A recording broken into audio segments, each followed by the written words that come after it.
Hi Almi bhai, how are you doing today? Good. Thank you. Right. So I'm gonna can you hear me now? Yes, I can hear you. Right. So anyway, I'm gonna record the session, so whoever cannot join today might can just watch later. So we have a few things I'm gonna cover today. It's gonna be a long session actually. Let me share my screen real quick. So can you see my screen? Yes. So yeah, so we covered all this function, aggregate function, Windows function, and the operator in advance select statement and all this other stuff that we covered yesterday. We also cover the lab 1, lab 2, lab 3, lab 4. So we are good there, I'm assuming. So if you have any question right now on them, just feel free to ask me. It's the time. If we don't have any question on them, we are good at. Then we can actually continue on lab 7. We have a lot of things to cover here. We have a lot of cool things here that we need to know in order to run the daily task as a DBA, even as a SQL developer. So one thing I'm not gonna cover here today is cluster index and non-cluster index. I'm trying to put it to um, one of these here, performance tunings. That's where it belongs. So I'm gonna skip today doing the cluster index and non-cluster index. Other than this, we're gonna cover the everything here. What we have: table, variable, views, store procedure, function, trigger, and then jobs as well. So we're gonna go a little in depth, from basic to in depth, so we know how we can actually use these SQL stuff in order to execute our desired outcome. So anyway, so let me bring my slide here. So what I have here, so this is lab day 5. So what I have here, in first part I will just cover this, and the next part I will just cover these two, right? So let me start from the create the table. We know how to create the table, but we don't know how to create a table with identity column, right? So that's what I'm gonna do, and then I'm gonna talk about the variables. I think we some of us are familiar with the variable term, variable. So we're gonna tell what is variable and what is temporary table, what is global table, views, store procedure, and triggers, and so on. Anyway, so let me go to the second page. So what is the identity column, right? First thing, we're gonna create a table, and within that table we're gonna create something called identity column. So now we need to know what is the identity column. So in SQL Server, the identity column helps us to input auto increment values to a rows. So it is actually, let's say you wanna create a table where you don't wanna put the ID itself. You want the SQL Server to put the ID uniquely, right? But it has to be automatically set. So we can actually create that process. We can create this process with the help of identity. Anyway, I'm gonna go to the actual lab to explain you what it is. But before that, also I wanna talk about little other things here: seed and increment. Seed is the starting value where it's gonna start, and increment is the where how many values it will increment. Right? Let's say if I put increment to 1, it will increment to 1. So let me actually show in actual uh, actually in SQL Server, so that we can visually see how it's done. So I'm just gonna create a table which is called product details, and then I'm gonna create the rest of the things. So let me open this the production server.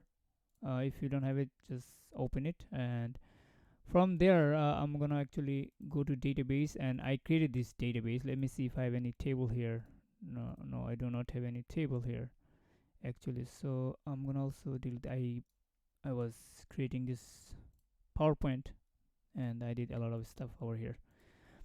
So we don't have any table. So first thing is first, we have to create a table, right? And within that table, we want the ID column, right? We want the, let's say we want to create a table about a product. We want to create this product ID automatically created by SQL Server instead of us. We don't want to manually put one, ID2, ID3. So in that case, what we can do, we can actually create this identity column.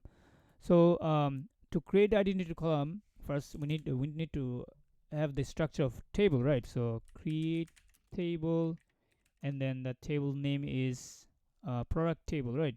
Product table. So yes, I'm gonna just give the same name as it. So product product table, right? Or product details, actually, product details, and then I'm gonna give it space, because we cannot do everything in one line. It wouldn't be impossible. It's not gonna be impossible, but it's gonna go exceed the line, and then we wouldn't be able to read.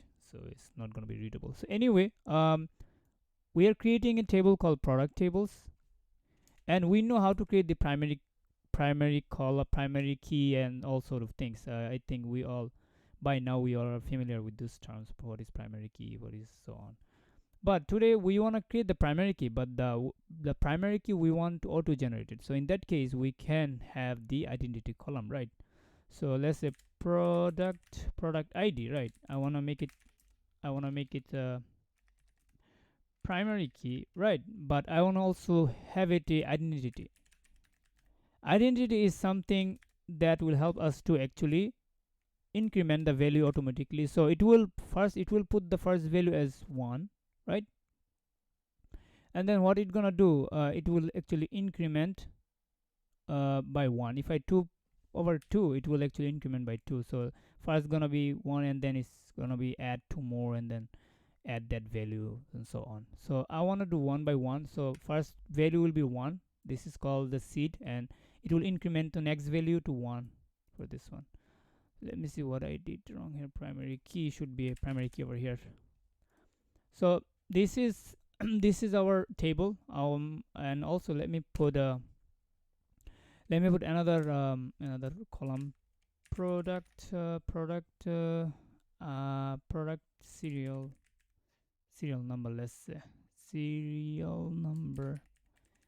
I also wanna give a voucher. So and then let's say product price into a float. So this is what I have, and this is also already set up, so I don't have to use master here because it's already selected over there. Anyway, so we are creating a table which has the identity column. This is the new thing we are seeing here.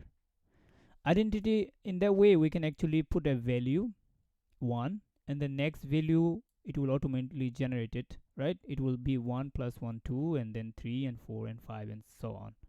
First one, and then second one will be 2 3. So this is called seed, and this is called increment.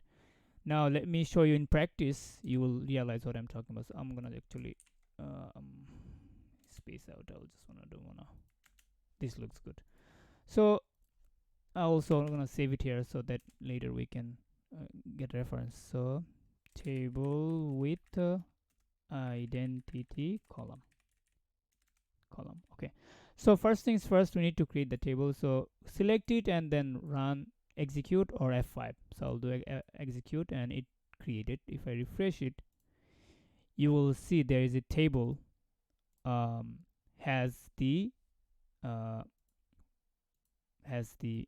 uh, product ID. If I expand this also over here, if I go to design, you will see something over here as well, that if I go down there, you will see the identity column set to true somewhere here, but we need to find it.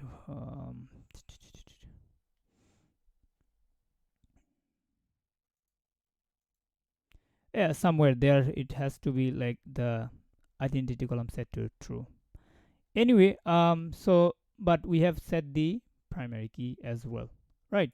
So what it will happen, let me insert some values over here so you will see what I'm talking about. So this product details we created right now. If I insert some data, if I insert, let's say this one should be our identity column, right? The primary key. So if I put some data, let's say a b c d, let's say this is my serial number or something, and this is like 10.50 or something. If I didn't put anything for the product ID, just check out this one, I didn't put anything, right?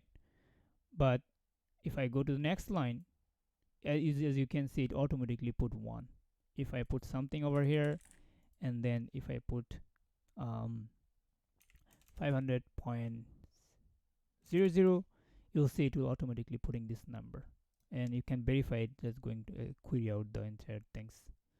I'll do just extra same thing.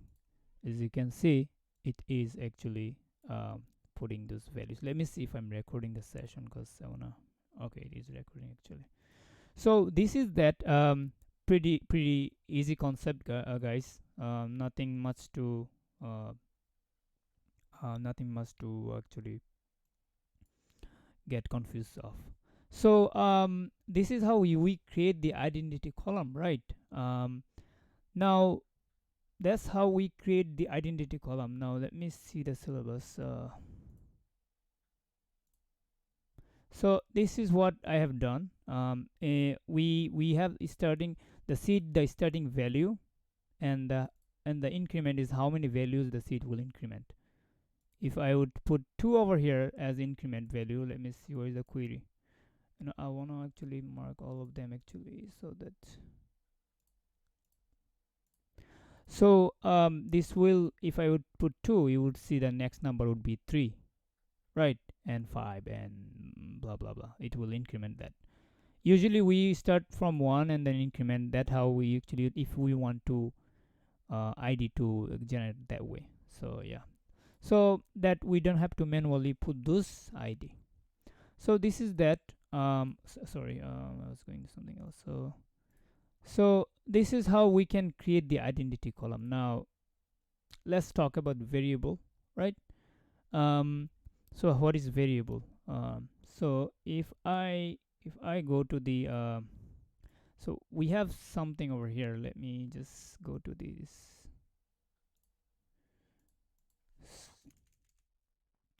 So what is actually a variable, right?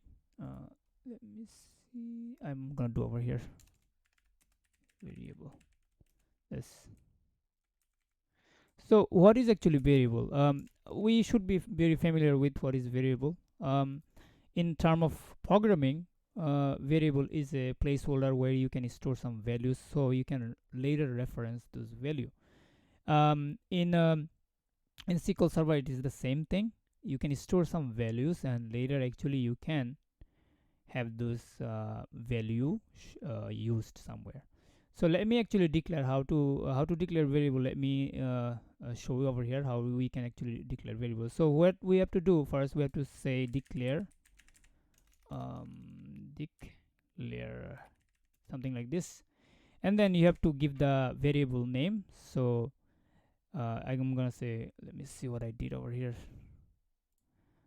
So I did a course name. Okay, so let me do the course name. So I'm gonna do course name as varchar, and I have to also tell this variable is what type of variable this is. So I'm taking this variable as what, as a varchar, or I can say n varchar, it doesn't matter, right? If I do n varchar, let's say 50, right? So this variable will hold 50 character of character, right? So in that way we can actually hold some value to this variable. So that's how you actually declare the variable. We have to first tell, we mention declare, and then the name of it, you can give any name, and then the type, the data type. In our case, we are gonna put some string here, some character here. That's why we're taking the n varchar. Now you can set some value to it. The way you can set up is say set, and then you say at, and use this variable. You just can copy and paste it, or you can just type course name, and then I can just say the DBA course. So next time if we want to refer this value, it will actually have this value, set it over there. So it is whatever we have here, we actually putting it there. So let me have this annotation here. So whatever we have here, we are actually storing it over here, and we are storing over here only the and varchar, the character type, because we declare here up above, we declare it has to be and varchar. If we would say integer, then we have to put over here integer. This is the idea. Anyway, we are pretty clear, I think, over here. So this course name should have the value of DBA course. Every time we want to print it out, we'll actually see this DBA course. Let me print out print, and then we can actually say DBA course.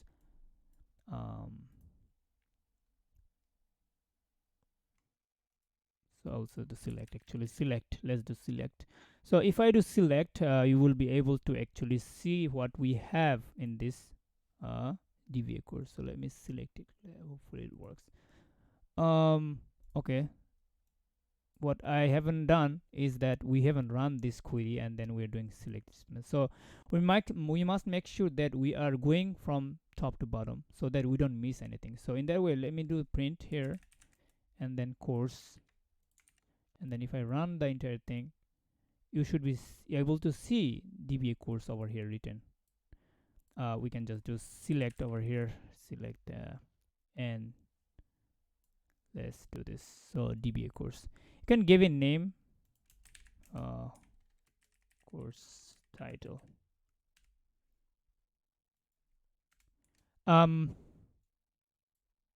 We need to run the entire thing, as I said, because it comes, those value just temporarily store during the execution process, so you cannot just run it and expect it to show you the variable value here, just like programming language how it works. So we need to run the entire thing. Actually, you will see the DBA course, and then course title, what we ever give over here. This is the use of variable. So we can do a lot of bunch of things with the help of variable. We can also do calculation with the variable as well. So let me do one thing. So what I'm gonna do, I'm gonna declare two integer and then add them up. So add sum up, maybe let's just sum up with variable. So to sum up, just like a programming language, same way it works. You add some values here, and you add another variable, and use them together to actually sum up the value. So let me declare variable. So declare, I'm gonna declare a let's num1, number one, and then I'll say int. This is int, and I have to set this number to something else. So if I set this number to, let's say, I missed, number one should be some value. Let's say number one is 10, and then I declare another variable. Let me copy this line and I'll paste it over here. So what I'm doing, I'm setting up this number 1 to 10, and number 2 to also, let's say, 20, so that we can actually have two variable here, or it should be here too. So we have a two variable here. One variable has the type of int holding 10, another variable is also int holding 20. Now what we can do, we can actually select these two at the same time. Select number 1 plus number 2. So as I said, I'm keep making this mistake. We have to run the entire thing because it's running from bottom to left, top to bottom, top to down. So you see 30 over here. So 10 plus 20 is 30. So you can do a lot of things like this in the with the help of variable. However, we also have something while loop in SQL. Just like programming language like Python, Java, we have those loop, right? And we have the same loop what we have in the SQL server. So to run some loop, what we can do actually, we can also let's say I wanna print the that DVA course several times. Let's say I wanna print out like 5-10 times. I can actually do it. So to do that, I need to actually have a while loop. In order to loop out something, we need to use something called loop. Loop is something, what it does, it can do repetitive task. It can loop out some of the statement based on some condition. So that's what I'm gonna do. So to we start with the loop, we need to first actually um, type while, and then we have to give a variable and condition, and based on the condition we have to begin with some statement and end that statement. So let me show you practically so we know them. So I'm gonna declare a variable called course. Let's say declare let's say course as one of the variables. So I'm gonna say varchar maybe 20. Let's say what I'm gonna do, I'm gonna set uh, set this course into some string, right? I'm gonna say our DBA course, right? And then what I'm gonna do, I'm gonna keep looping this. I'm gonna say loop.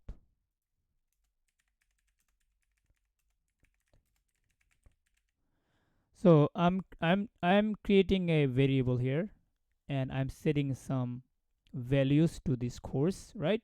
That variable.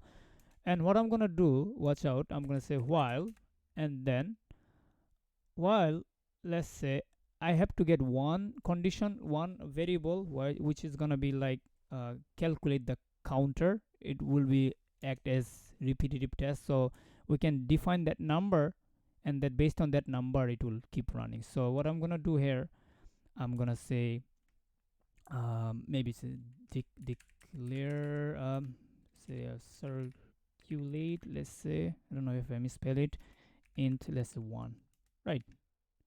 So it will start from 1, and then we can put the condition and keep running. So what I'm gonna do is that circulate over here. Let's say circulate is there, and then if it is less than 4, then I'm gonna do, I'm gonna begin some statement, which is true. Circulate is less than 4 because I gave circulate value of 1, which is true, right? I can also say set. I can also say like this. I can also set circulate to 1 as well, like this. That way we understand what's going on. Also, we can just say 1 like this. Same works. So I'm saying circulate 1. So when circulate is less than 4, run the code, which is true. First time is true because it is actually 1 is less than 4, right? That's what we are doing here. And then I'm gonna begin here, and then I'm gonna end it here. Within the begin statement, we have to give the condition what we wanna do. So we wanna actually print out that our course, our this one, right? So in that case, what we can do is a print course. Now if I run it, you will see it is keep continuously run until we stop it. So I stopped it, and look how many times it shows many times, right? Several times. But let's say I just wanna show just 3 times. What I can do actually, if I increment that value over here under there, every time it run, it will increase value to 1, and it will become 2, and then if I come again, it will be 3, and then when is 4 is less than 4, it's not match. That's when it will not run, and it will stop. So let's do this. So I'm gonna say circulate. I'm gonna copy it from here, circulate, and then what I have to say, equal to circulate plus 1, and I have to just set it. Now what will it do? It will just actually, every time it will come, it will just add up to 1 to circulate value will change over here, and when it's 2 is right, and it will come again. It will check is 3 less than 4, which is true, and then 4 is less than 4, which is not true, and then it will stop the code. So let's run it. So if I run it, you'll see, you see dba course is print how many times? 3 times. If I want to do more, I can just increase the value. Let's say I want to do 10 times, so I can do put 11 here and then run it. It will show 10 times over here. So anyway, this is what while loop does. You guys can actually study in your free time. If I want to do 1 time, I'll just do just 2, and it will just run 1 time. As you can see, you can just do select statement, anything you want to do select. Then also the course, let's see if it works. It worked. You can also give a column name. Anyway, this is what the while loop does, right? So we can actually have variable work on many other stuff to do a lot of other sort of calculation, a lot of things. It's sky's the limit. You can do your own thing to do some of the thing with this with the help of the variable and this the while loop. So this is that. So let me actually go to the thing. So this is the use of while loop. So few more thing I can, before we go to the temporary table, we can actually do a lot of bunch of other things. Let's say you want to generate a empty string, like if you want to generate an empty string, you can also do it with the help of variable. So let me show it how it's done. So I'm gonna show a few other things actually what we can do, and then use that things in actual process, so that we can see how we can do things. So let's say generate random string, right? So generate, I think spelling right, generate random string using variable, let's say. So if I want to generate some random string using variable, what I can do, I can use declare some variable, right, and then I can actually use it. Let's say I'm gonna random instead of string, I'm gonna say this, let's say character. Let's do for character first, and then I'll do character. If you wanna, let's say you wanna generate a random character, what we can do actually, we can actually declare a variable. So declare, and I'll say, let's say as I'm just doing a random character, I just need a character, and I can just give a character character 1 character, right? And then all I need to do is just tell if it is the name of the character. So I'll say care. I'll just name it care. You can name anything you want. So 1 character, it will be generated automatically. So, and then what I'm gonna do is set this character to a random function. In SQL Server, there is a lot of built-in function, just like other programming languages. They have the built-in function. So what I'm gonna do this function. We have the ASCII, which we can use, and we also have the round, right? It automatically rand. I'll say rand. It will automatically generate this rand value within the ASCII. So what I have to say, I have to give the ASCII, and ASCII actually holds all those character A, B, C, D, whatever you say. There is a lot of character in our keyboard, right? Those are the thing. So what I'm gonna do, I'll say char, and then all I have to say the ASCII, right? CII, and then you have to say where you want to start from. So if I want to start from the random value, I will say A. So it will be starting from A, and all the random character will generate. If I say B, and it will be starting from B, but you will never see the A repeating here. So I want to do from A, character A, and then I will convert, and then I will gonna say int, and then within the int I'll have to give the rand function, rand like this. And then how many characters are there in the alphabet? Maybe 26. So if we put 26 like this, so what it will do actually, it will actually generate I think missing some other generate the random character here. Let me see if it execute. So I'm missing something, so let me see what I'm missing. So what I'm missing here is that this one. So it will run but it will not print anything. So let's confirm it. So what I'm gonna do, I'm just gonna print, I'm just gonna get this character here from here. So it will do one thing, it will randomly generate, if you can see O, right? And in the next it will not repeat O, it will just randomly generating, right?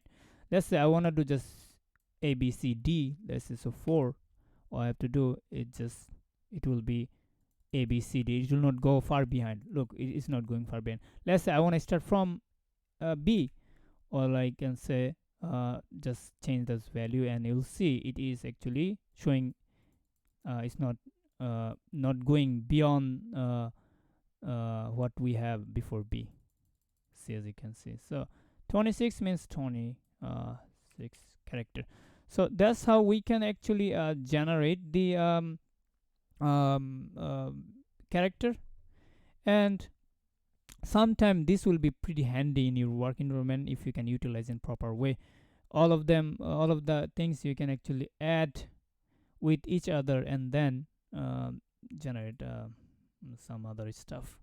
So let's do generate, maybe generate instead of random character, let's generate a random string. Let's say string, generate a string using variable. So I'm just showing you how what we can what are the thing we can use in order to work with the variable. So I'm just this is the basic task, but you can utilize your own stuff, combine all of the things and create something that you like. It's you have your own way you can actually do things. Anyway, so let's do the string here. So I'm gonna create the string. Now we define a random character here, like this is from A, and then it shows all of them. Right now it's all capital, as you can see. I can do capital over here. If I just, let's give it A, it's small letter A, and now it's from the A to Z, it will show all of them. Now anyway, let me go to the character string. So declare, let's say declare a string. I'll say string. Let's name it a string, right? You can name anything you want. So varchar, let's say I will say that string will hold only 5, let's say 5 characters, or let's say 3 characters maybe. Let's make it 5 character actually. If it is 5 character, let's set it to a function string, and then what I have to do, I'll convert the varchar max. Can give 26 actually. The max is fine, I think. Max, and then new ID, and then also let's run this, execute it if it runs. So it ran. So let me explain what it's doing. So with the new ID, this is the function, this is one of the keyword in the SQL server. It actually gives the uniqueness within the string. So we are generating a string here, long string. Let's say this is the string. Let's say this is the string, right? We are generating over here. I'm gonna say this is the string is generating. What it does with the help of this, whatever is generating here is, it should be unique in next time. So if I run it, it shouldn't change some values over here, and it is the taking the max value. So the max character, I don't know how many, I forgot how many character it holds, like pretty long, right? But then what we're doing, we're just taking 5 character from here, but that 5 character has to be unique. So let's confirm it. So if I select it, select the string here, you will see that if I run it, it shows this character, right? Look, next time I run it, you'll see it's generating it's generating the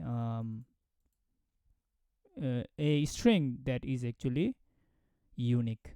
So that's how we can generate a random string, right? And that we can actually, we're gonna utilize this one in our serial number. That's why I'm showing you how we can actually um, generate the string number, and then how we can automatically put those values in our serial number. That's is coming.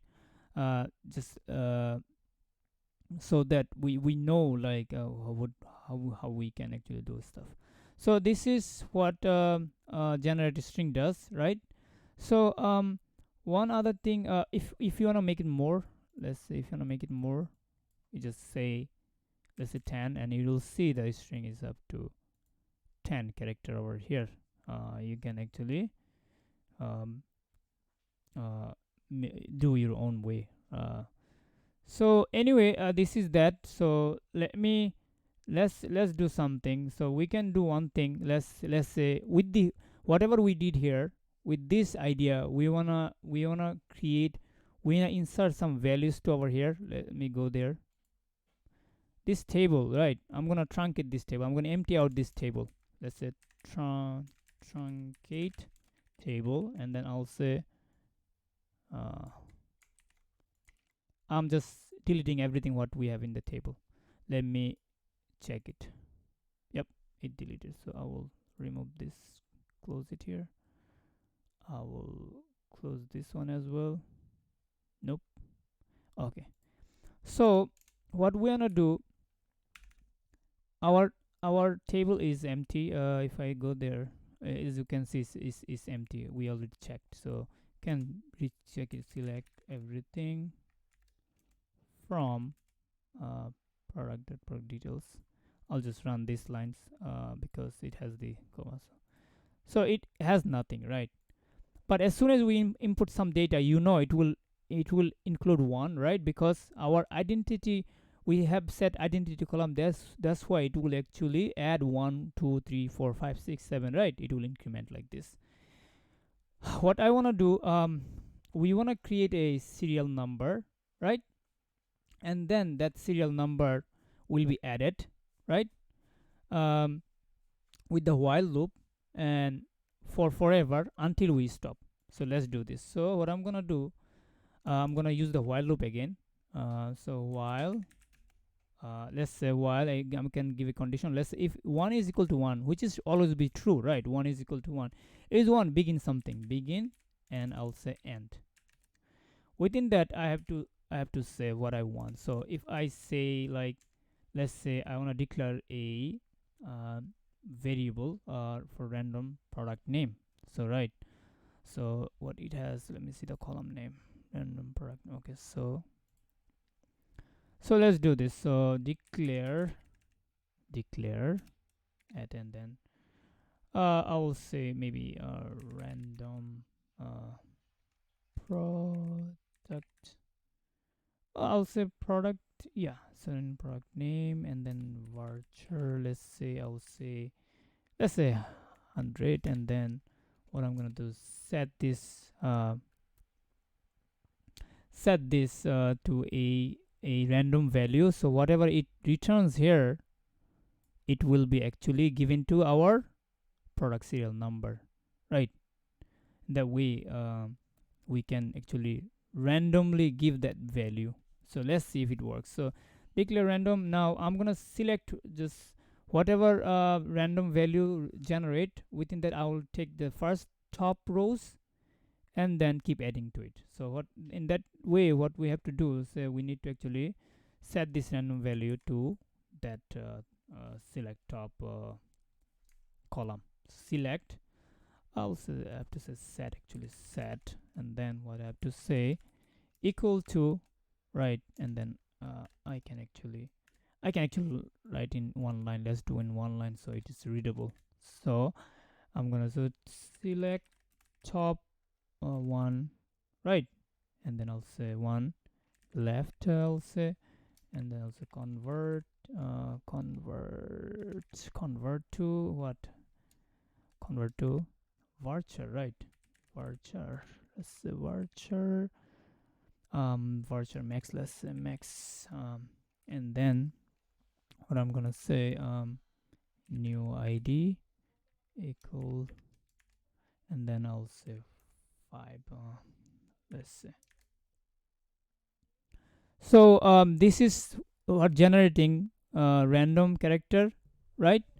But it is generating long, let's say long line like this. Let me see, this is generating like something like this, right? And then what it's doing, it's actually giving the left values, like let's say 5 over there. This taking the 5 values from here. So if you have to say 5 over here, if you say 5 over here, it will take the 5 values from the left side. So this way it will take these values and ignore the rest other max value over from here. So this is the lines of code you can use. Anyway, so now what we can do, insert some values here. So let me do this. I will do so let's say insert into our table. Is what is our table? Our table is product details. Now I have to say values, let's say values, cause or we can just say, instead of values, we can give a name the column we want to add. So we can say this one, and then product serial number, right? Product serial number, and then we can actually say product, what is the is product price, right? Now if I say values, and then within these values, if I give that random product that I created, right? If I give this one over here, I can just, it is gonna come it from here, right? And it will actually insert it to this over here. And then what I'm gonna do, if I do random, here, rand here, and then I will put, let's say, up to 10. So it will, what it does, let me show you what it does so you don't get confused here. What it does, if I select this one, look, select, what it will do, it will generate a random value which is 10, 1 2 3 4 5 10. Within the 10, it will number will be there. It will not exceed more than 10. So it will generate it will generate 6, right? 6.9, 2, 5, so on, right? Floor, let me see what it generate. Anyway, so this is what it generate, right? It's not never gonna be like 3 point some 9 number. It will never be like 10 point something, because we said over here it has to be 10. So that's what we are using. We wanna insert some values in this table, right? We wanna insert some table that is actually between 0 to 10, right? That's what we are saying over here. So this is that. Now we have to do one thing. Let's say I'll just do, and then also wait. Let's say after, I want to insert after every 1 second. So what I have to do, to wait, to let the computer wait for a few minutes, the SQL server, we can use something called wait for. So that's how you use wait for, and then you say delay, and then within the delay you give in time. So just use the time formula over here. Let's say, and then let's say 1 second, right? So what you will do, every 1 second it will be adding those value. We did something here, maybe we missed something. Yep, I think so. Random, so I missed something. Let me see, rand, and then this is that values. So it's coming from here. Actually, I forgot to put this here. It all's good. So let me explain what it's doing here. What it's doing, first we declare a random product, right? You can say any maybe random, we can say actually a product serial. That makes more sense. So it is generating a product serial, right? We are setting to a random value it is generating. So it will be generated a string, empty string. I mean a random string, right? And we'll take one, top one, right? We'll take top one, and it will generate a long string. But then we're gonna take left 5 from that string, keep it on this random product. When insert statement fires up, we wanna just targeting this two column here. I think you guys know how we doing it over here. Insert. You guys know how we can insert values by now. We are hitting insert two column here, and for that column we are assigning this random product. Whatever is generating, it is actually holding here, and we also generating some random values for product price, and it is also going there. And let's run it. So let's see if we can face any issue. So now let me run. Before that let's run this table, see what we have over here. Now select everything from this table, right? If I run it, you'll see nothing is there, right? But as soon as we run it, we should see some values. So let's run it. Continue. We stopped it. Now let me do it. Now as you can see, it has some random values over here, and also it is generated some random, not random, identity column, because we set the identity column before, remember? And on top of it, we actually have this serial number automatically generated with this query. And this is coming straight from this is random function, and this is coming from this one, and we are running it continuously, right? We're running continuously because one equal to one is always true, and when it's always true, it's always run. So that's one way actually we can actually insert some random value to table. Let's say if your manager says, hey, generate some random serial number, we're gonna actually use it. So you can actually use like this generate random number, and let's say, hey, put some price that is more than 200 or more than $10, or has to be under within the $10. That's what you can do, right? Or let's say what you can do here, maybe floor to floor.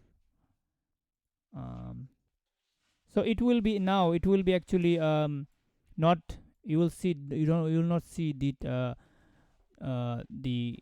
or you're gonna see all integer number actually right now if I use the floor function here. So let's try it. Let's see if it works. I don't know if it's gonna work. Okay, stop. So let me go there and see what we have. Yes, as you can see, it generated a int value over here with the help of floor. So you can do your own way. There's these are called function. These are the SQL function actually. So this is that. I think we are pretty clear on that. But yeah, we can actually now, let's say we can declare some value over here. Let's say you wanna insert 4 data. What you can do actually, instead of 1 to 1, you can actually have a variable like this. You can just declare a variable 1 and then that value, and at the end you need to actually increment the value. So I can do this. Let me copy this line here, and then if I write it over here, and if I set this, where is the calculator? Set this calculator to 1. Set the calculator to 1. Where is the 1? Where is, okay, so over here. Did I declare it? Okay, I need to declare it. Declare it. Done. I declare it, right? And what I'm doing, I'm just incrementing the value. Let's run this here, see if it works. So set calculate to 1, and then remove this one to 1, and then I'll just give, let's say, 4, right? And I'm gonna empty out this table here. I'm gonna just empty out before. Let me truncate this table so that we can see truncate table, product, oops, copy out, and then I'll put it over here. Truncate this one. So no data is there, as you can see. But then if I run it from here to here, let's see if it runs. It ran, right? Now let me run this one. Wait, okay, so what I mistakenly over here. So okay, if it's less than, if it's less than 4, and it will run. So we are expecting to see it runs until, okay, it will be stopped somewhere here, because we are incrementing the value. So it will be 3 data will be inserted. So let's make sure it if it runs. So as you can see, it is actually generated 3 value. So that's how you can actually do things, right? This is just, I just showed you, so you guys have your option to do things in your own way. So this is the select uh, we this is the variable with the loop, and there's a lot of other things you can actually do with this. So if you wanna, let's say, if you wanna generate value more than 100, what you can do, let me run this one. Let me copy this one here. Let me select it out. Let's say if I select out over here, select, and then if I do, you will see it will generating let's say it is generating, let's say 10, it will generating 10, right? But then you want to more than actually 100, right? Let's say more than, yeah. So what you can do, like, you can add 100 here. So all the value will be more than 100, not less than 100. It will randomly generate the value. Look, it's never gonna go beyond the 100 limit. So because we add +1. So these are the things you can explore on your free time. Then it's gonna get easier. So anyway, so we done with the, let me remove this one. So we done with the loop and the variable and the what is the variable and the identity columns. So this is done. So I hope we are clear on that. So let's see what we have.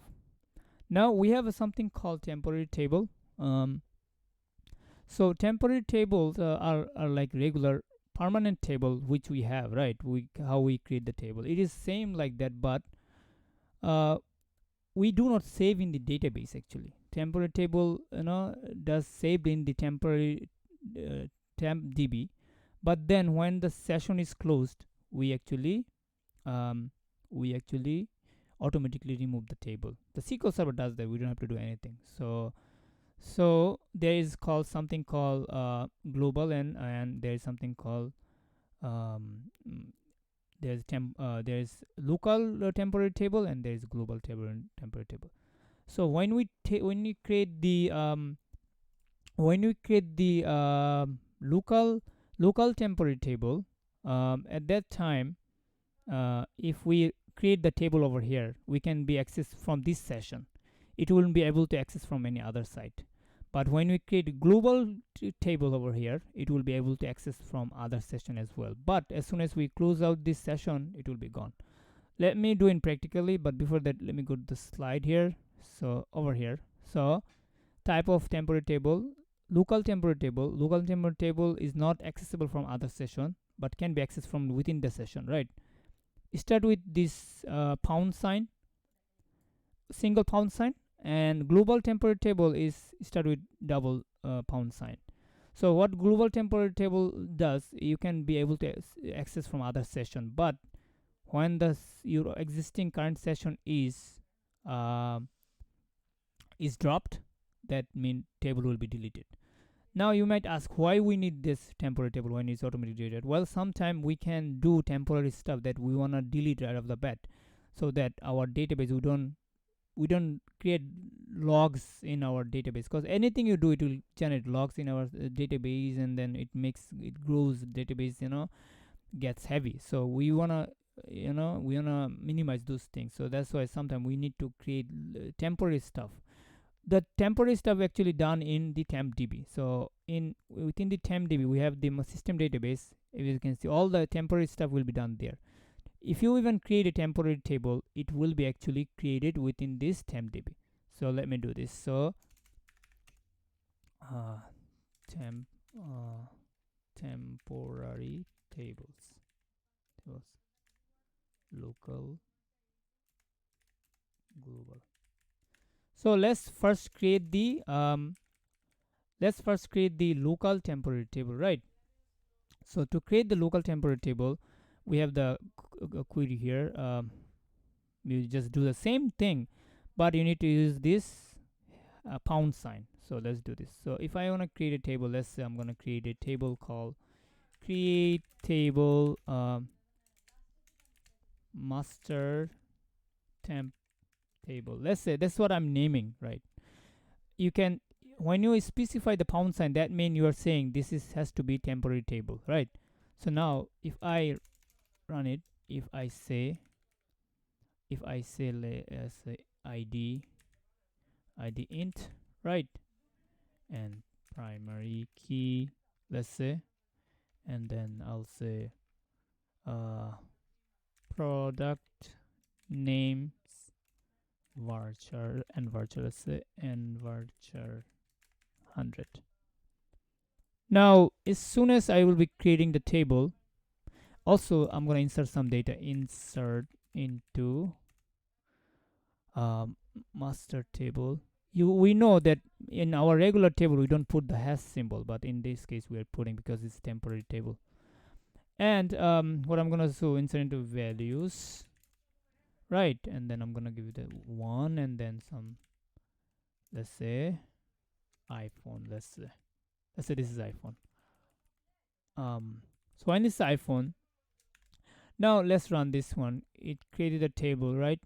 We created the table and we inserted some data. One row affected. If you wanna check it, you can actually go to check it. Select everything from master table. I made a spelling here. Select, right? If I run it, you'll be able to see iPhone. But let me copy this session and go to other session. If I run it over here,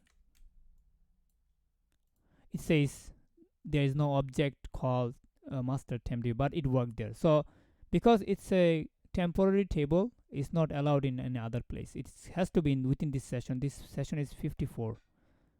This session has to use it, or else no one can use it. Now if I go to the temp db, if I go to temporary tables, you see this master master table is created. But look, let me copy all of them here.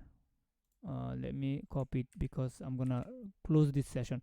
Now you see this, right? Master is there. As soon as close out, I refresh this one here, let's say, is gone. Actually it's no longer there actually. So the temporary table, as soon as you close out the existing session, it removes. Did you get Almibai? Yes. Yes. So temporary table actually only for store in temporarily, and then when you remove the session, it removes. And now I will explain you why we need temporary table. I will give an actual example, a little example that you will understand what you can do with the temporary. But there is bunch of things you can do with the temporary table. Give me a second.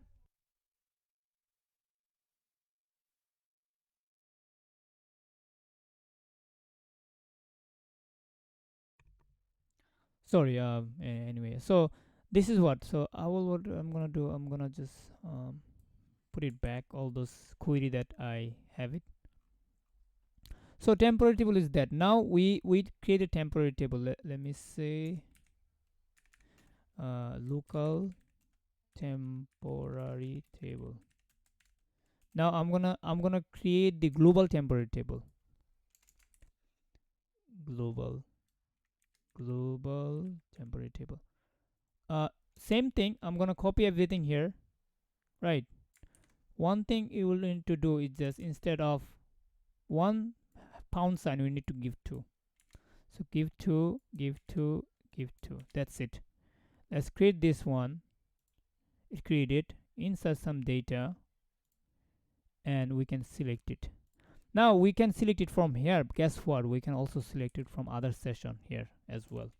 If I want to see it, look, it is there because it's a global. And same thing, if I come here, you will be able to see that master temp table has been created. So that's how you can create. But as soon as we drop this session, this will be dropped. So anyway, so I can draw. That's why you don't have option to even delete it, because it's temporary. And as soon as you close the session, it will be removed.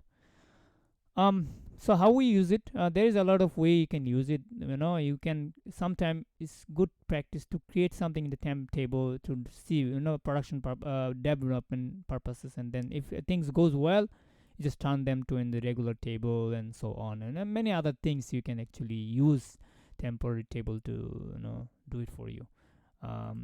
That's why we have the tempdb, and tempdb not only just store a temporary table, there's a lot of other things, temporary stuff actually saved in the tempdb. As soon as our server get restart, every time the tempdb becomes empty, but we don't actually restart server unless there's critical things happen. This is that. Now let's do a practice. What I'm gonna do, I'm gonna actually create a temporary table, and I want to see what is the storage, how much storage I have for the C drive and F drive or some other drive. Because if you keep your database in F drive, the log file and MDF file, and F drive goes bigger, F drive, there's no space in F drive, your server will crash, right? You won't be able to access anything from a database because it's full. So we need to, as a DBA, you need to check those drive if they are up and running, if they have enough space. So to do that, I can actually use a temporary table, and to see how much storage I have. All right, I can utilize any others. I'm just giving one example. So let's say get the storage from the temp get the storage free size, space size from using tempdb, using temporary table, right? So that as soon as I bring it, I close out the session, it drops those tables. I don't need it to see it. So let me create a table called drive. So create table. I'll send drive space, let's say, space, and then I'm gonna have two of the two of the columns. So drive, let's say char1, because drive carries one character, right? We know it's a F drive, C drive, so on. So I'll say 1, and then I'll say MB free, let's say MB free or GB free, let's say, right? I'll say MB free, let's say free. I'll say int, it will show int, and then insert to do that, insert into drive space. So I'm inserting something to drive space from where? From, there's something called fixed drivers, which holds those drive information, right? It is a keyword in SQL Server that uses to show how much storage we have. So we can actually show in the put on the drive and then see it. So exec, that's how you execute it. XP, and then you say fixed drives. In fixed drive, it has the storage related stuff. So we are executing it and inserting it to drive space. That's how we run it, to insert something to a table. We are inserting something to drive space from where? From this fixed drivers. Fixed driver holds those information about the drives, how much storage drives has. Now select the drive here, drive, comma, MB free divided by, let's say 2024 1024, actually 1024, it will convert it to GB actually. So I'll say GB, and then I'll say also to get the MB. So if I gonna get the MB, also just the MB free, and I'll say as MB megabyte, MB megabyte, and also GB. Let's make it so it will also show in a GB, also in a MB.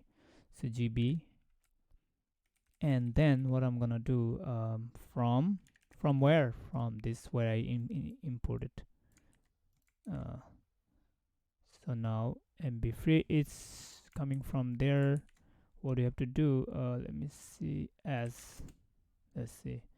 Now let's run it. I'll also say, I don't have to say as. You can say as, or it is optional. Let's run it.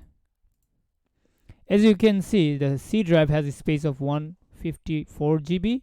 D drive has 432 GB. So that's how we can actually see it. If I go to the drive here, this much storage it has, 432 GB and 154 GB. So when you can check it from there, for your instance, for production instance, the instance is installed, how much storage it has. So that one way you can actually use it. You can use your uh, temp.db information, and then get the fixed drive, and then if you just execute this one, it will actually show this in MB. But with the help of the the temporary table, we were able to actually convert it to other format and then store it to in the drive, and then we saw in MB, also in GB, as you can see. Okay, it's already exists because we already created, but once we drop the session, it's done. So that's how we can actually create the stuff. But there's other stuff, other things you can do with the um, temporary table. Anyway, let me go to this syllabus again. So this is what I did. Global table, temporary table. Let me go to the views. Do you think we have covered the views already or not? I think you did. Yeah, I think I think I did. So I will just skip the views actually. Yeah, I will just yeah, if we covered the views, let's skip it.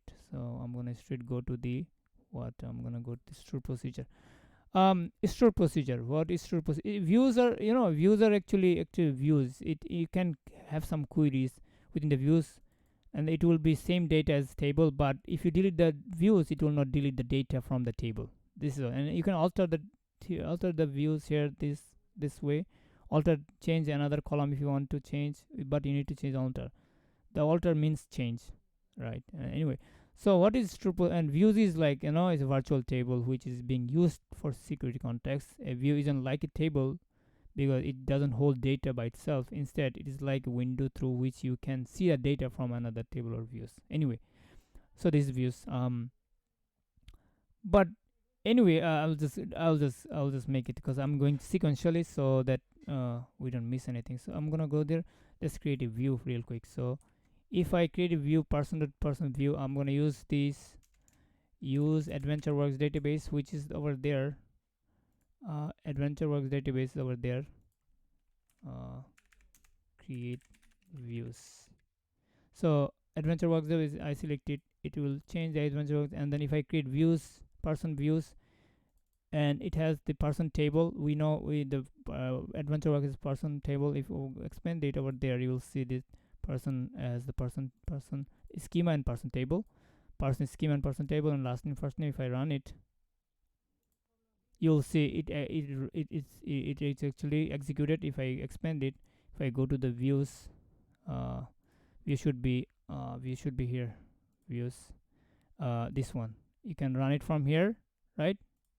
Or you can just select everything from the views. Let's see if it runs.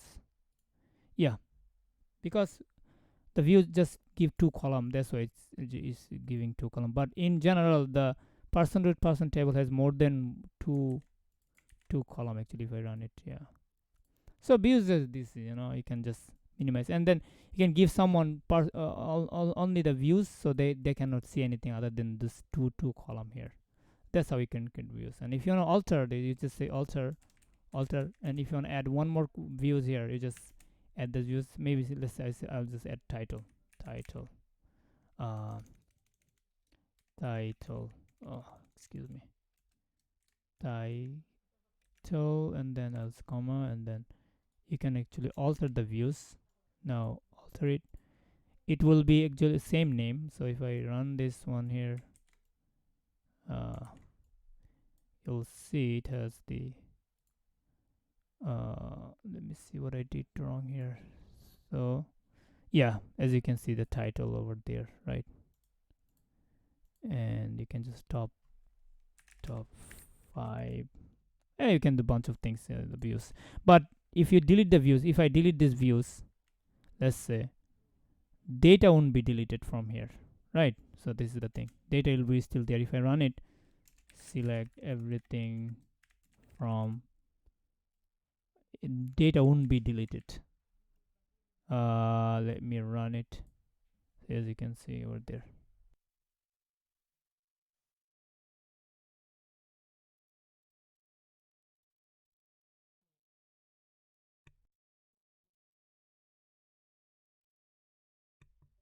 So this is that, views are that. So this is done. Let me go to this procedure. um Views, you can do a lot of bunch of things with the views. Now let me go to stored procedure. What is stored procedure? Stored procedures are like group of statement when you can actually make, let's say it's a more of like where you can have bunch of statement compressed together one unified program, and then you can rerun this program over and over. So let me show you an example. If I create a stored procedure called, let's say, so if I create a stored procedure, okay, create stored procedure, create store, I'll say stored procedure, store procedure, stored procedure. So if I say create uh, store create procedure, I think create procedure, and then you have to give a name. You can give any name. It doesn't have to be your but there is, you cannot just put special character sometime, anyway, you can give any name. So I'll usually people give a sp, and then means it's through procedure, and then they actually give a name. So I'll say sp underscore person, right? And then if it has to be as and begin and then end. Within this block of code, you have to say something. Let's say if I say select top top 10, top 3, right? Top 3 from person dot person table. Let's say person, right? If I run this stored procedure, let me run it, execute it. I execute it. Now every time I will run this stored procedure, actually it will be showing this data. I can reuse this stored procedure. Look, I don't have to write down the entire query once again. I don't have to run down the entire query to run it. I can run this line, select it, and I can run it. This is the power of stored procedure. You know, not only that, you can give, let's say, you wanna actually find out, let's say you wanna find out some name, right? Let's say with the can, right? You can actually give this to, let's say you want to find how many people name with can, right? So what we can do, we can give a parameter in this stored procedure. So let me delete the stored procedure from AdventureWorks database. Where is it? So I will go to the procedure. It's going to be programmability, and then should be here. Refresh it, and you can see sp. I'll delete this one from here. So now if I run it, it will not run because this repository has been deleted. Now what I'm gonna do, I'm gonna give a parameter. You can give a parameter in the stored procedure like program, like function. So let's create this stored procedure. I'm gonna say maybe stored procedure sp. I'll say person list. I'll say let's say how many people with the can name. I want to find out. So what I can do, I can get a variable for it first. Like last time we used variable, so we're gonna use a variable here. A variable, let's say first name with can, and varchar. Let's say I'm gonna say 50 or more, whatever, as begin, and then select everything from person, is the person dot person, is a person, and then where for first name equal to what, I can assign this variable over here. And what I'm gonna do, error over here, select. Now whenever whatever we give in this one over here, it checks over here and then it brings it, right? And then you can actually do one thing, execute this store procedure, exec, and then person list, and then you get the variable from here, and then you assign it to, let's say can, let's say, well, how many people first name is can, I want to see it. So let's run this query. Let's see if there is any error. It didn't have an error. Let's say can. Let me run this. See how a lot of people with the name can. Let's see how many people with the Mike. I can rerun this true procedure over and over because it's already, look, a lot of people first name is Mike actually, as you can see. So that's how you can actually do the store procedure. One other thing I want to say, let's say this let's say you want to do let's say you want to actually insert some data in a table, let's say.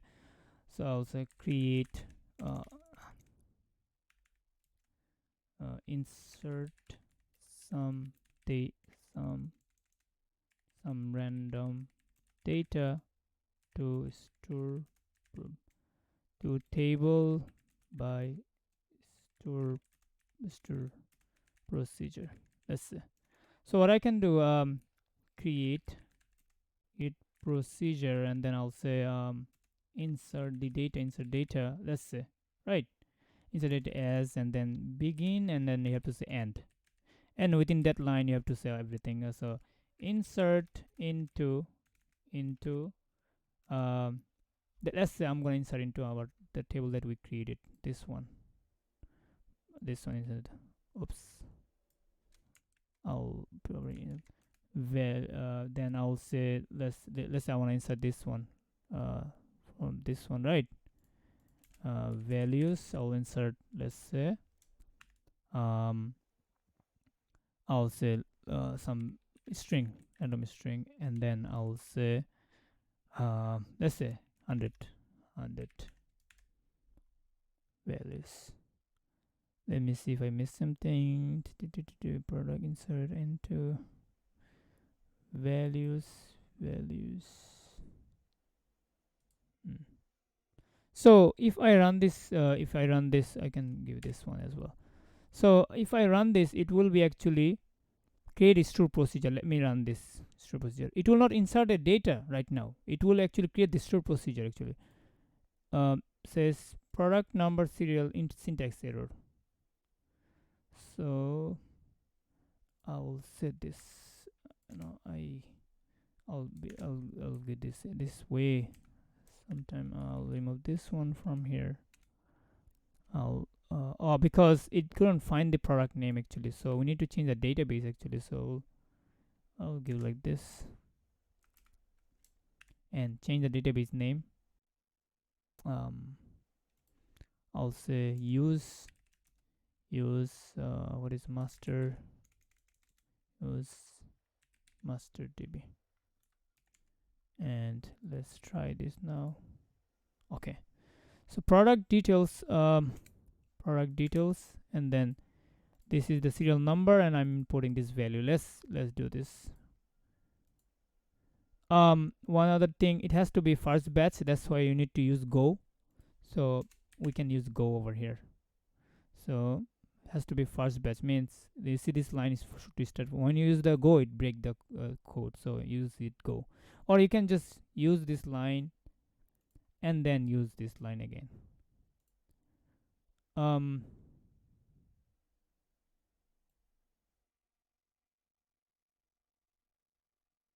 So one thing, let me see what we did. Okay, one thing I have to do over here. Um, I need to add one more column here. Let me just delete this one. Now it will insert because has to match. So if I run it, it will actually run it. So it is created, but the data is not inserted yet. If I run it, let me do select statement here. Uh, select everything from. See, it is not inserted. This value is not there. But as soon as I run this one, let's say I'm gonna I'm gonna just run this one. You'll see if I select not data right now, select everything from selecting from this table, you'll see that data is inserted. See, this data is inserted. Now every time I run it, it will insert. Run it, insert, run it, insert, run it, insert, run it, insert. If you can say, if I run it, you'll see this data is inserted. So that's what you can do. Let me show one example how we can automatically send data. Let's say if I create a job over here, job here. Let's say insert auto data.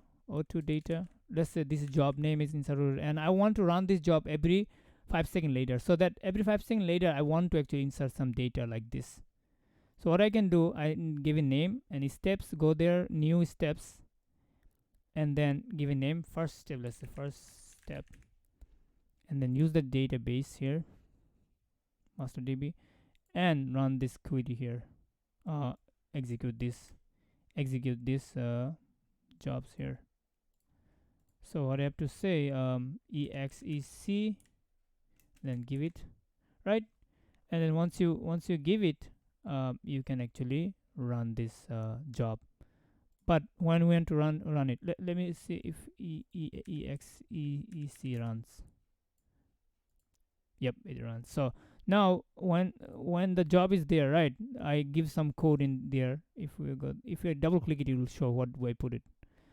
This is what I running. So it is running this true procedure. Is from where this database. Run it. Now when to run it? Schedule it. I can say new. From there, let's say daily. Let's say I can every, let's say 5 seconds later. 5 seconds later, I want to run it. I want to give a name, job name. Insert data. Let's say insert data job. Press OK. Execute it. Now this job is there, right? Now let me truncate this table. Let me truncate table. Home, select it. Okay. Now if I select it, you won't see any data here, right? But let's run this one, run this job. Start job at steps. This job is running. Now this job is running. Now every time you run it, you'll see after 5 seconds, data will be inserted over there. And we adding this 1 2 3 because remember we set the identity column before, that's why it's sitting there. But this is coming from this stru procedure automatically. So I've just showed you what we can do with this stru procedure. There is a lot of things you as a person you can use stru procedure do things, but this is one of the example. So if I run it once again, you see it is adding because this job is keep running. If I don't stop this, disable this job, it will continue run, and this will be adding up these values over and over. You can do one thing: stop the job or disable the job. I will disable this job. When this job is disabled, it will no longer run. Like 5 data, right? Now if after every 5 seconds it will no longer refresh, add any data. This is the use of jobs, and jobs automatic run. You can delete this job if you want. You can do a bunch of things, and you can also view the job, view history, and you see when it run, or if it somehow breaks something, it will say fail. It will give error, and you can read it from there. What's the cause? What's the issue? And if we go to the last option, last one, the last time data, you can see what so everything, 28 is the last time it actually stopped and didn't work. You can do these are the things you can actually do with the store procedure. Now let's see what else we have. um yeah, this is the store procedure and the syntax is there. You can alter this store procedure, just like just use the word alter instead of create, and you can modify the store procedure. Let me go to the trigger. What you can do the trigger. So the trigger is a complex script that responds automatically to alteration in a database table, such as insert, updates, delete, to enforce regulation or execute task. So you can create a trigger to insert. Trigger is like, if you, let's say you do something, you want to trigger something else. Let's say um, it's like, if I do something. Let's say I'm drinking something, and I tell my sibling, to do something. Let's say I'm eating rice, and then at the same time I want some curry. I can tell my family member or someone, or my spouse or whoever it is, like, hey, give me something. So I'm doing something, and also at the same time someone else is doing something for me, right? You see the connection at the same time is something is has been done.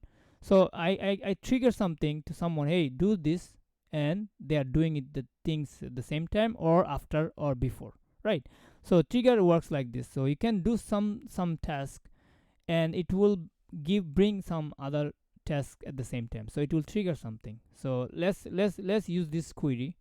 Let's use this query to show how, what you can do. So it is what it's doing. So like data insert. Okay. So if I okay, this is done here. uh, trigger, right? So let's say if I want to insert let's say every time a I inserted data, I want to see that it shows, hey, data has been inserted or something. So in that case, what I can do, I can write down a trigger. So create trigger, um, and then I have to say which table I want to do the trigger. I have to also give a name. So give a name. So let's say insert trigger. Let's say insert trigger. I'm giving a name. You can give anything. And which table, right? You have to say on what, on this table. I want to say, let's say this table can be same line, but I don't like in the same line. And then for insert, right? For insert is the term you need to use here. It comes from the SQL server. For insert, it means when we insert, do something. So for insert, let's say now we have to say as and begin, and end, right? As be within the, not end, within the as and begin, you define the thing. So let's say um, print, I'll say uh, value, oops, value inserted. So when we insert in something is this table, we want to always message here that inserted. Now before I run the trigger, let me show you what it does. So insert into this table, right? Values. I wanna insert some values to where this product serial. Let's say A B C D. Let's say A. Let's say I wanna insert this value. Also have to say the column name over here. This is the column I want to use. Let's say insert. Let me run this insert. Production. Okay, I see. I keep production number, and then values should be this. Remove this one, and let me see if I insert into table. Then this product serial number, values, and this one. Let's see if we run it. Okay, so one row affected, right? it doesn't say data value is inserted. But if I run a trigger, right, let's say if I create this trigger, let's say I create this trigger, um, what I did here, begin print, oh, begin, I it should be under there actually. So yeah, sometimes we don't see when we type. So as begin, and then within this begin statement, you should provide your value, anything, any condition. So our condition is just to actually print something. Let's say print value inserted. So every time we insert some value, it will actually do something. Say value inserted, value inserted. Now this time when we insert, let me insert this one as well. You see, it doesn't say value inserted. But now if I run this one, I'm just not gonna do this kind of things in production, but this is the way you can. I'm just want to give you a basic fundamental understanding of how trigger works actually.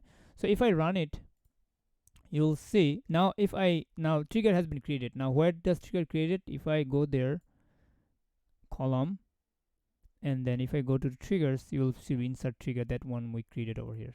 You can rename it, alter it, whatever. Now if I insert the data, look, this time value inserted is shown there. Value inserted, value inserted, value inserted. You see value inserted. Every time I insert some data, it says value inserted, something like this. Also, you can just do select, I think, select,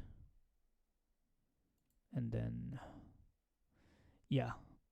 So yeah, this is you can actually do with the trigger. Let's say we wanna insert some let's say whatever. Let's say we insert, we have a lot of things in the table. Let me see these values.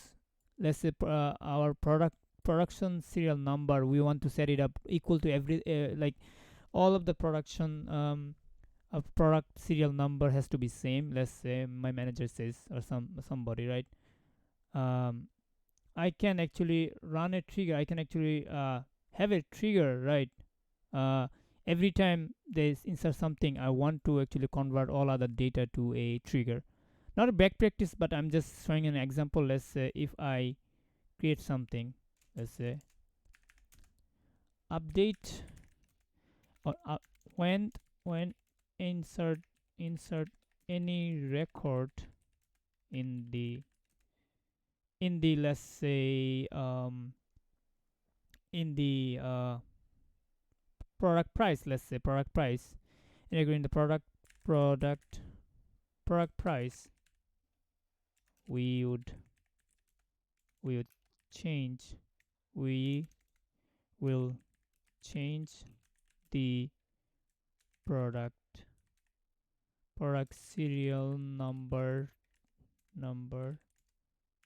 to let's say maybe serial number. So that means all the data inside will be serial number. So every time you will update some data, it will be also serial number, right? uh, and this will be done by trigger, right? Let's say trigger will be run every time we'll insert some value in the product price. It will have the identity column automatically generated, because that's what we did in the first time, right? Remember?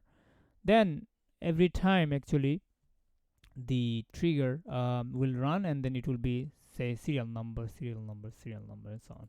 So let's do this. So what I'm gonna do, create trigger, and then I'll say insert serial number, let's say, and then on where, on this product details, and then I'll say as begin, and then you can say update the tables here. This one I'll say space, put a space, it looks good. Set product serial number 2. Oops, every time it happens. Set product number 2, what, this serial number. And what I'm gonna do, from inserted. So from inserted actually coming from the trigger itself. It is inside the SQL server. It's not any table or anything. It is, well, it is a table, but it is only for trigger purposes, it is actually hold those um, rows for the table in store, and then it actually helps us to checks or insert other table. So yeah, and now we have to do like from inserted where, also the where products or product table, right, dot product product price. Let's say product price is not null. If it's empty, if it is empty, what we're gonna do is, if it's not empty, then insert this value when it's triggered, then end the trigger actually end. Let's see what mistake we did as begin. We need to tell also after, if we want to run this trigger after the insertion or before the insertion or doing it. So we want to do after. Let's, as soon as you run this, as soon as you insert some data on the product price, right? That's when, after you run it, we wanna actually change those serial number for all of them. So what I'm gonna say here, after insert, let's say after insert, let's say it shows an error, so I don't know what's there. Okay, anyway, there's a lot of errors showing, so anyway, let's run it. Sometime it just from inserted. Okay, let me run this one first. Product uh, product price, maybe product piece like this, product price actually. Okay, it is generated. Now if I go there, if I select it, let me select this, select everything from this product details.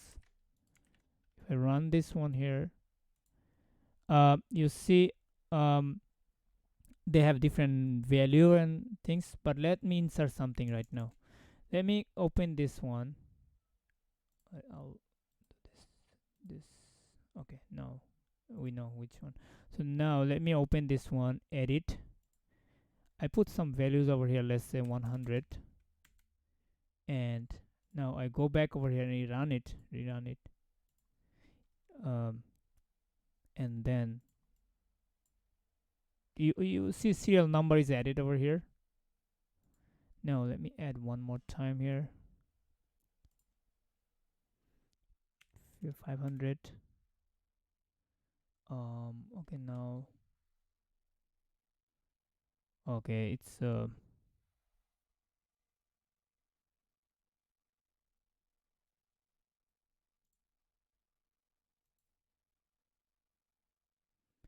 yeah, it's my computer just freezed. Okay, I think it's working now. Now if I run it,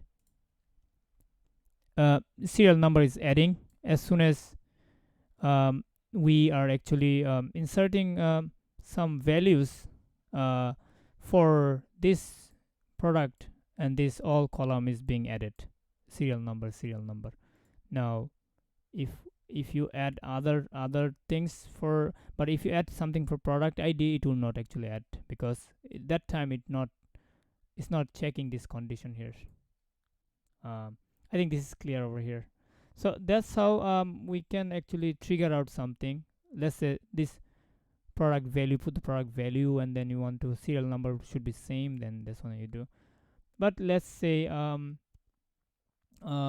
want to actually but this is just an idea, right? But with this idea, you can actually use your own way to actually do something else. For this column, entire value should be now serial number every time you put it. It's not going to be anything else unless you define something else. But every time you want to put something, and this time it will see update this entire product serial number to serial from inserted, and it will be when the where which the product price is not null. If it's not null, then actually is put the serial number. So that's the trigger. You can do a lot of other stuff with the trigger. Anyway, let me see what else we have over here. Trigger, yeah. So trigger, you can use trigger to do other cool stuff.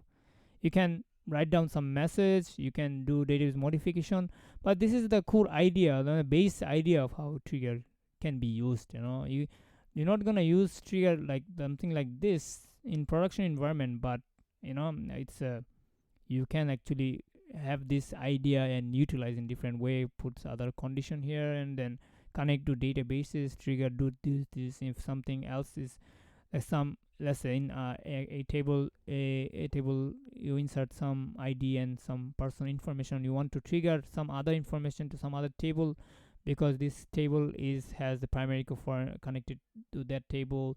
So a bunch of things you can do with the trigger. Anyway, let me see what we have else, what else we have. Yeah, so function I think this shouldn't be the function anyway. Yeah, I don't know.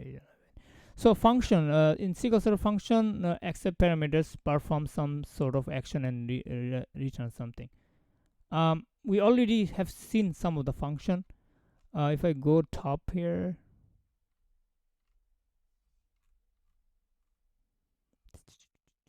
where is it? You see this one, this is also a function actually. A lot of function we have already shown, but let me show a few more here. You can see that's the function. You can have your own function actually. So function, there are a lot of function out there, so you can define your own function in the SQL Server as well, just like programming language. So select, let's say select, I'll say pi. It will actually give us the pi value, and we know the pi value is 3.114, and that's what actually it is shows pi. This is also built-in function in the SQL Server. We have called select power, maybe power, yes. So if I go 2 to the power 3, it will give us 2 to the power 3 value. These are little math you can use, and then you can give a name as like power value or whatever. And then we have the absolute value, select apps 25 maybe, and it gives the absolute value of 25 or something. Let's say 25.50. Let's say this what we absolute value of this, and then you can select the you can have like square, you can square up something. Let's say if you want to square up like 2 is square of 2, and square, I think is QUARE, okay, square of 2, no, it just did 2 times 2 actually inside it. So these are the function we have, and there's a lot of function you can actually research them, a bunch of function. How we can configure the user defined scalar function. We have something called a scalar valued function in the SQL Server. We can also have it. So the way we do it, we can actually say create function, right? And then we say, let's say I wanna create a function which adds up to number. Let's say I'm just giving a base understanding of function, then but you guys can actually explore more. So function, and let's say add number, let's say number adds up, adds adds up. So create function called number adds up, right? So what I'm gonna say, which will actually return return the total. Let's say total. So what I can do, create function, and then you can give a name. Let's say it's gonna copy this from here,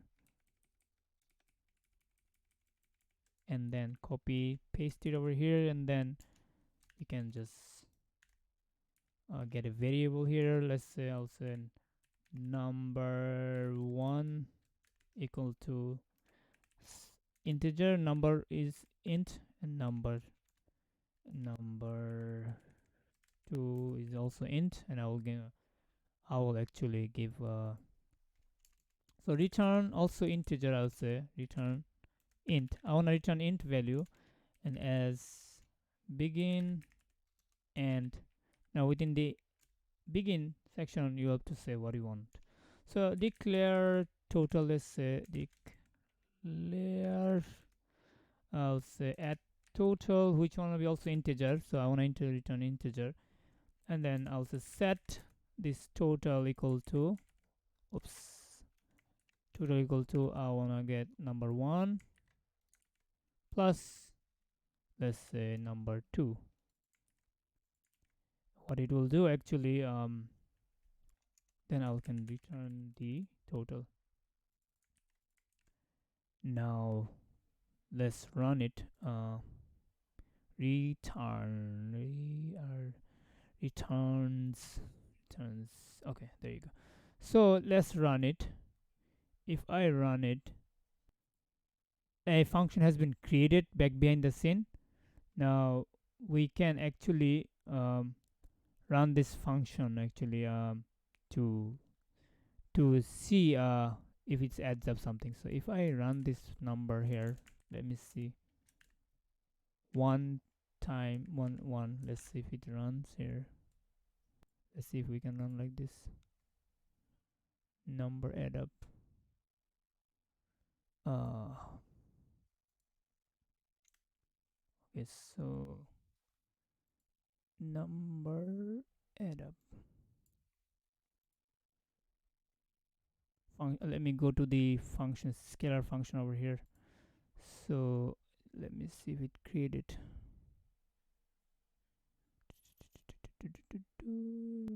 Programmability. Not here. This should be table scalar function.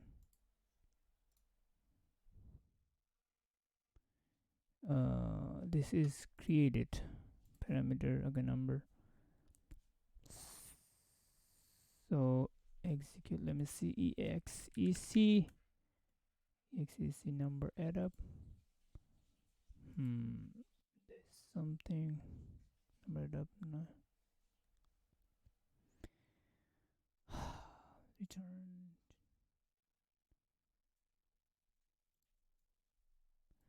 Is it execute? Let me see my.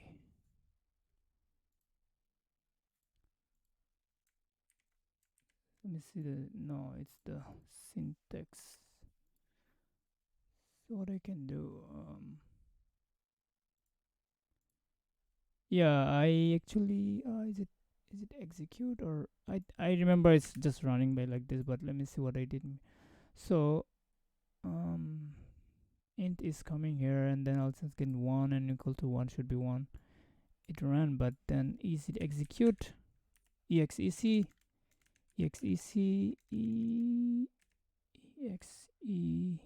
exec. It should run. No, I don't think it's the semicolon function. Let me, okay, let's just Google it out. SQL Server functions return. It's not working. Let's see.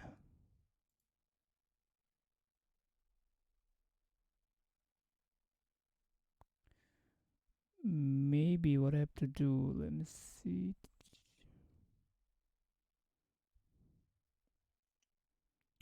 Or maybe I need to just do this, or let me see.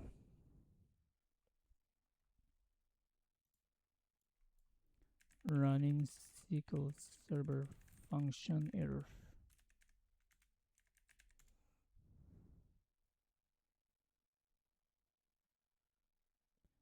Running SQL Server user define function error. Yeah.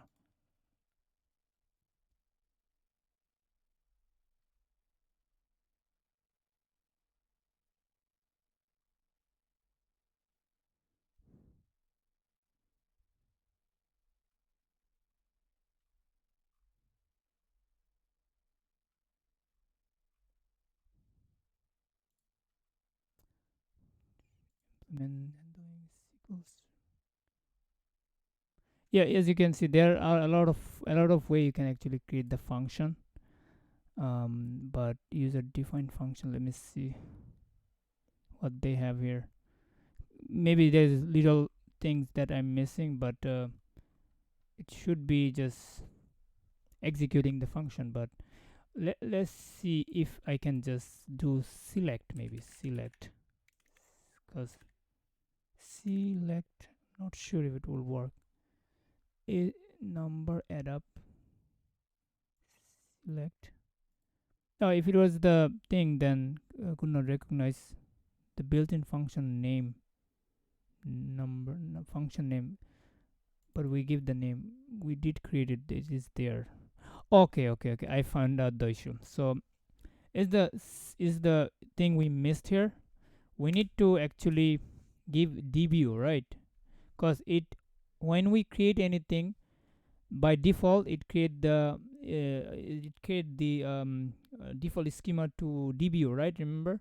So what it did actually, it has this dbu, added this dbu schema on the end. So what we have to do, we have to do this, um, and that will probably solve the issue. So what we need to execute this function again. So if I say exec and then run it, let's see if it runs. 1 this is int number total and returning 1 why it's not working. Execute. Can we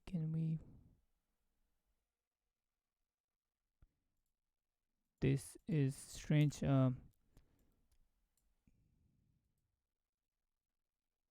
Parameter number, expect parameter 1, we give the 1, was not simplified. Okay, so this is error here. So the issue is that we did provide the number here.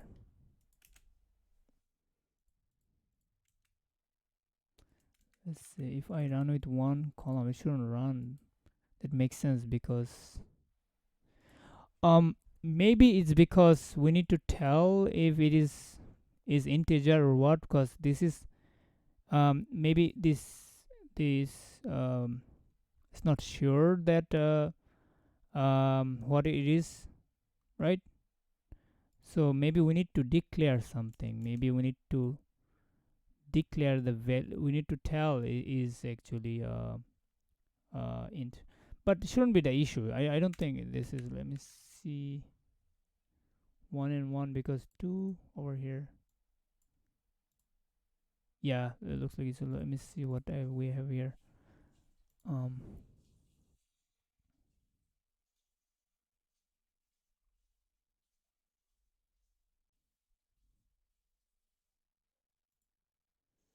let's see how it's running the function. SQL server not working.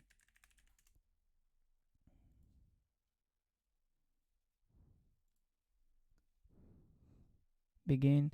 See, a lot of people create function their own way. So select create function.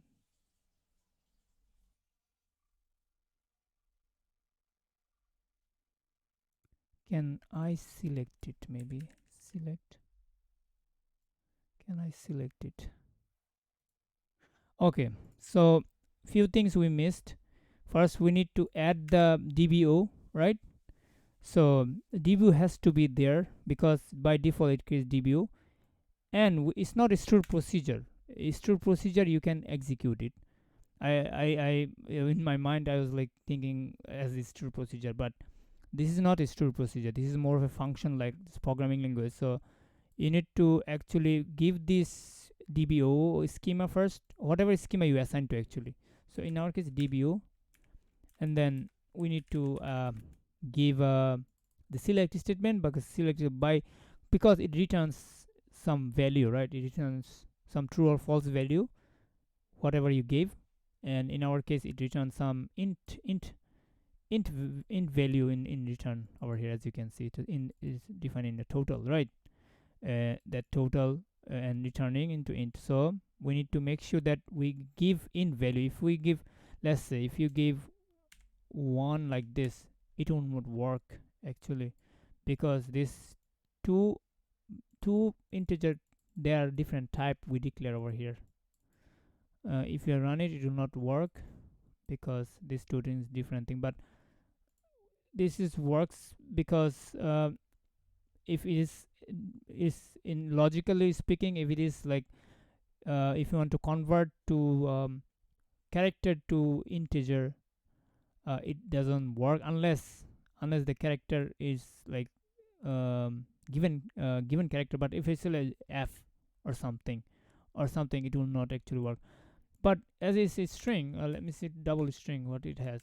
One, yeah, double string, I don't think it will take. But single string looks like it's taking. Let's see if my is it 10. Let me see if it works. Okay, it works. So it somehow actually what is doing, this taking this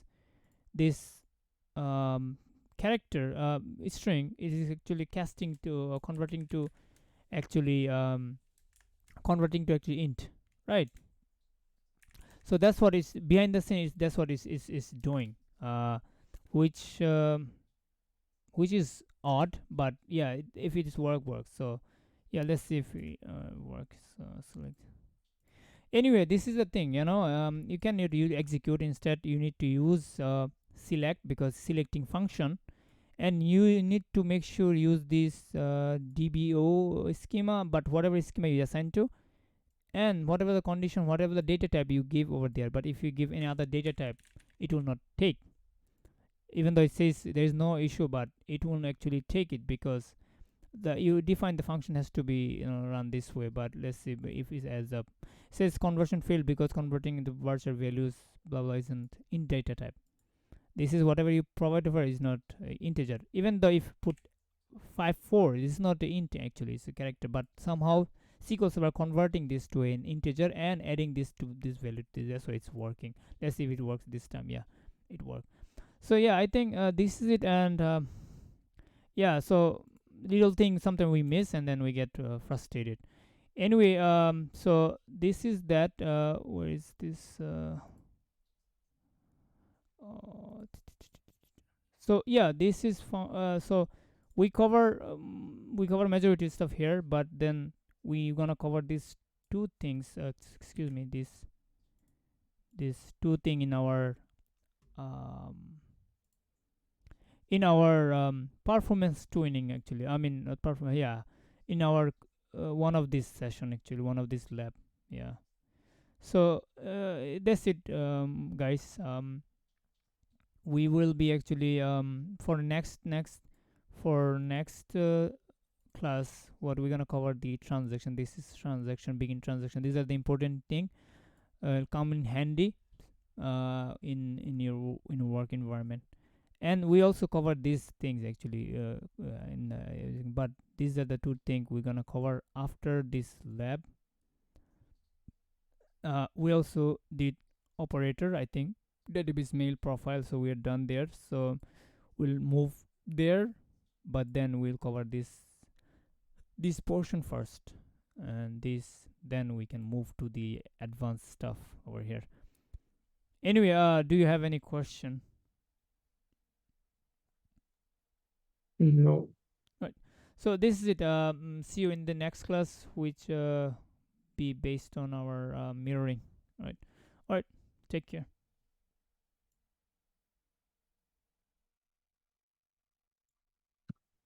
Okay.